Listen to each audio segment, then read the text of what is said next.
Yo, it's your boy Eli, and it's the E&Kidd podcast. And today, man, I'm just going to get straight into it. When people think about handles, they think about players such as Allen Iverson, Kyrie Irving, Steph Curry, Isaiah Thomas, Tim Hardaway, Jamal Crawford, Skip Tamalu, aka Rayful Austin.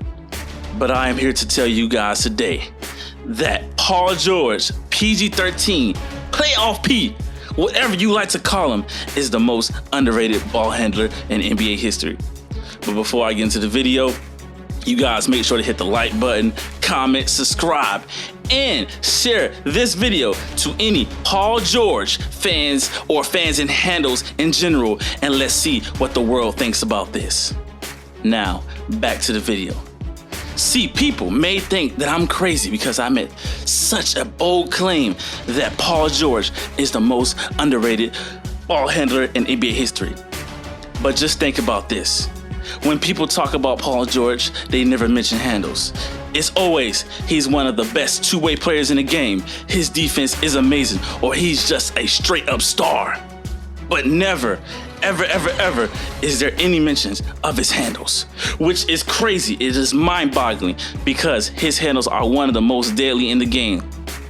It's just not the fact that Paul George breaks people's ankles with ease, but in the manner in which he does so, his handles are silky smooth, perfectly balanced, as all things should be, with every movement being measured, as if his dribble moves were a combo for a character in a game like Street Fighter or Mortal Kombat.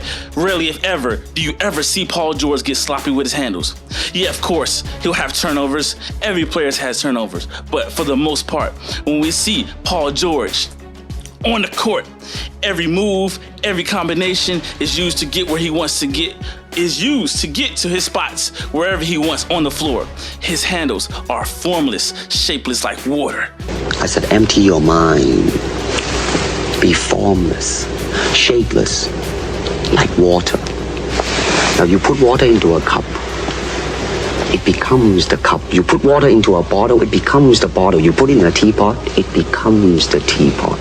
Now water can flow or it can crash. Be water, my friend.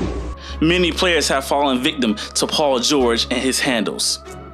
When players are on the defensive side, they're terrified. They're scared, like, oh, I need a double because I know if I guard Paul George one-on-one, it's over for me. He makes players fall, off balance, straight up confused. Sometimes they'll turn, looking another way, look at another player because they don't know what happened because Paul George is confusing. Or it's like, oh man, I need some help. I'm on the island. It's over. Oh, up. I'm falling. It's over. It's a wrap. His handles, I mean, just telling you, the silky smooth movements and handles of Paul George is crazy. Now, I know some people are like, well, that's just not enough for me. But you guys gotta think it. Paul George is 6'9", 6'8", with a handle of a small guard. He's not wasting any movement. Sometimes you'll see a player, he's over dribbling, he's doing all of these moves and he's going nowhere.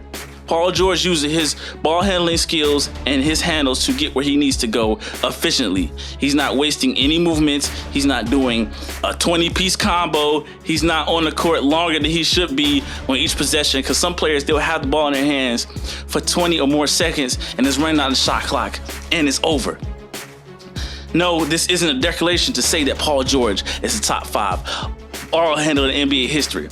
But this is just to alert the NBA and their fans to the truth of Paul George and his silky smooth handles. And there should be some more to respect towards them. So when the next time you guys are having a conversation and they're like, oh man, they're mentioning something, the name of players that only people will watch, not just casuals, like, oh man, you know, White Chocolate, he was on the court, man, he was amazing. Chris Paul, or maybe Steve Nash, he was confusing people.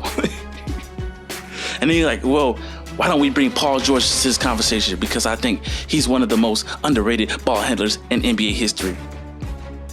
But that's pretty much it that I have for the video. I appreciate you guys for tuning in to yet another video of the Player Breakdown series. I appreciate you guys who are subscribed to the channel and even the people who are not, even though I would like you guys to subscribe. And as always, you guys like, comment, subscribe, and share the video. And until next time, E&Kidd Podcast Game, we're out.